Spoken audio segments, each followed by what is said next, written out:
Assalamualaikum warahmatullahi wabarakatuh. Di sini kami akan membuat media pembelajaran menggunakan PowerPoint yang akan diupload ke YouTube sebagai media pembelajaran audiovisual untuk memenuhi tugas proyek dari mata kuliah perencanaan pembelajaran. Baiklah, tanpa lama-lama langsung saja kita ke presentasi PowerPoint-nya. Pada kesempatan kali ini kita akan belajar tentang pengenalan alat dan bahan instalasi listrik rumah sederhana yang kelompok kami beranggotakan 4 orang. Yang pertama Arli Sitorus, yang kedua Frans Mangea, yang ketiga Rafif Mahdi Lubis, dan yang keempat Suhardi. Kita lanjut. Alat-alat untuk pengerjaan instalasi rumah. Alat-alat untuk pengerjaan instalasi rumah yang pertama di sini bisa kita lihat adalah test pen. Test pen berfungsi untuk mengecek suatu penghantar memiliki tegangan listrik atau tidak. Test pen ini adalah salah satu alat yang wajib dimiliki oleh seorang instalator. Test pen ini dapat membantu kita untuk mengecek suatu penghantar atau konduktor apakah penghantar tersebut dialiri oleh tegangan listrik atau tidak. Yang kedua, kita harus memiliki obeng plus dan obeng minus. Tentu saja sudah kita ketahui fungsi dari obeng plus dan minus adalah untuk melepaskan dan mengencangkan skrup dimanapun skrup itu berada.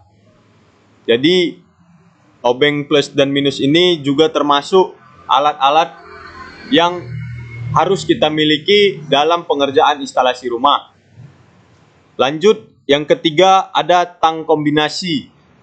Seperti namanya, tang kombinasi ini memiliki banyak fungsi. Antara lain fungsi dari tang ini adalah untuk menjepit, memotong, dan menyambung kabel.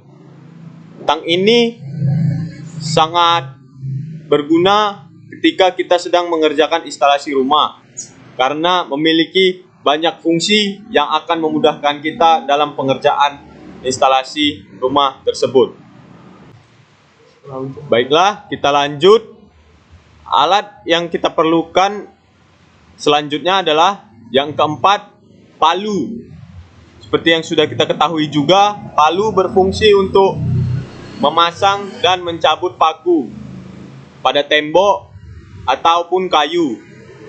Palu ini juga bisa digunakan untuk memberikan tekanan pada suatu media, apapun medianya. Lanjut, yang kelima ada multimeter. Sebagai seorang instalator, kita juga harus memiliki multimeter karena multimeter ini sesuai dengan namanya memiliki banyak fungsi. Di antara fungsi-fungsi multimeter adalah dapat digunakan untuk mengukur arus DC maupun AC, mengukur tegangan listrik, tegangan listrik AC atau DC, serta mengukur nilai tahanan pada resistor. Multimeter ini terdapat dua macam, ada yang digital dan juga ada yang analog. Lanjut, selanjutnya ada tang kupas. Untuk memudahkan kita dalam mengupas kabel, kita harus memiliki tang kupas. Karena apabila kita mengupas kabel menggunakan pisau atau gunting, itu lebih mempersulit kita dalam mengupas kabel. Dengan tang kupas, kita dapat mengupas kabel dengan mudah. Tujuan dari mengupas kabel adalah untuk menghubungkan bagian konduktor kabel dengan kabel yang lainnya. Oke, baiklah, kita akan melanjutkan. Yang berikutnya adalah bahan-bahan untuk pengerjaan instalasi rumah. Yang pertama itu adalah MCB. MCB itu merupakan panjangan dari miniatur circuit breaker yang berfungsi untuk melindungi instalasi listrik dari beban lebih dan arus singkat. dan juga MCU juga bisa berfungsi untuk mengamankan listrik dari hubung singkat. MCB ini terbagi dari beberapa jenis, yaitu pertama itu jenis MCB tipe B. MCB tipe B ini merupakan MCB yang akan trip jika arus beban lebih besar dari 3-5 kali arus maksimum yang tertulis di MCB-nya. Yang kedua adalah MCB tipe C. MCB tipe C adalah MCB yang akan trip jika beban lebihnya lebih besar dari 5 atau 10 kali arus maksimum yang tertulis pada MCB-nya. Yang ketiga adalah MCB tipe D. MCB tipe D ini adalah tipe MCB yang akan trip jika arus beban lebih besar dari 10 hingga 25 kali dari arus maksimum yang tertulis pada MCB. Berikutnya adalah yang kedua, saklar. Saklar ini sering kita lihat pada rumah kita, yaitu yang berfungsi untuk memutus dan menghubungkan arus listrik. Secara sederhana, saklar merupakan perangkat mekanik yang terdiri dari 2 atau lebih terminal yang terhubung secara internal ke bilah atau kontak logam yang dapat dibuka dan ditutup oleh penggunanya.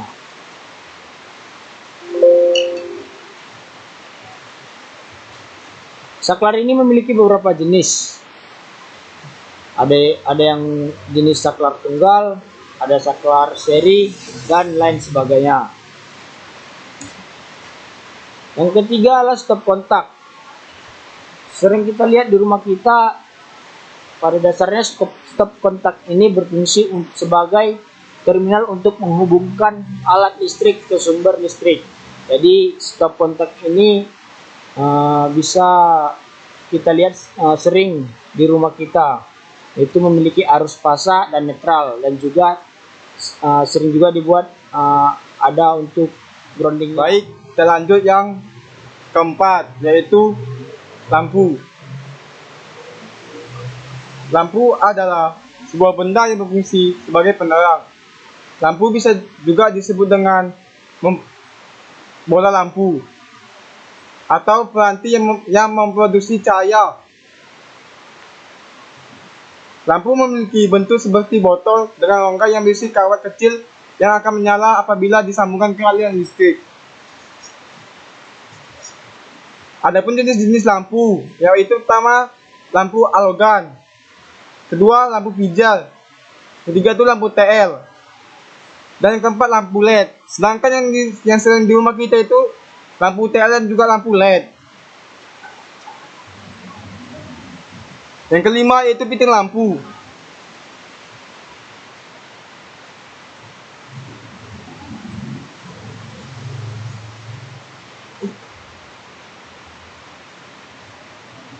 Fitting lampu adalah perangkat yang berfungsi menghubungkan bola lampu dengan jaringan listrik.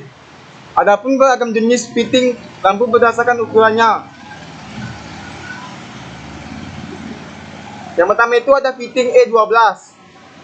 Fitting E12 ini berukuran kecil dan biasanya digunakan untuk lampu hias. Yang kedua itu fitting lampu E14.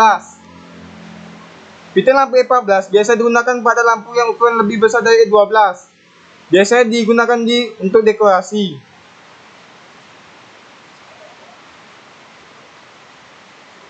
Adapun juga jenis fitting lampu yang berdasarkan penggunaannya. Yang pertama itu ada lampu fitting lampu langit-langit. Biasanya itu dapat kita lihat di rumah kita. Selanjutnya yang keenam itu adalah kabel. Fungsi utama kabel yaitu sebagai pengantar arus listrik. Adapun jenis-jenis kabel yang sering kita gunakan yaitu kabel NYM, NYY, NYA, NYAF, dan sebagainya. Untuk melakukan instalasi rumah, disarankan untuk menggunakan kabel NYA sesuai dengan standar PUIL. Untuk warna merah, kuning, dan hitam itu sebagai fasanya. Dan untuk warna biru itu sebagai netral, dan untuk kuning garis hijau itu untuk groundingnya. Yang ketujuh, isolasi. Fungsi utama isolasi yaitu membungkus kabel yang terbuka supaya kenapa kita membutuhkan isolasi? Karena kita setelah mengkaitkan kabel dengan kabel yang lainnya, kita harus mengisolasi supaya instalasi kita aman.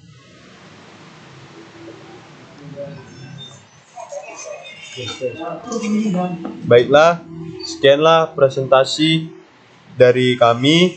Semoga pemaparan materi tentang alat-alat dan bahan-bahan untuk pengerjaan instalasi listrik rumah sederhana ini dapat menambah wawasan teman-teman sekalian. Apabila ada kesalahan kami dalam penyampaian materi dan ada kata-kata kami yang kurang berkenan, mohon dikoreksi di kolom komentar dan dimaafkan. Sekian dari kami, terima kasih. Jangan lupa like, comment, share, dan subscribe ya. See you next video guys.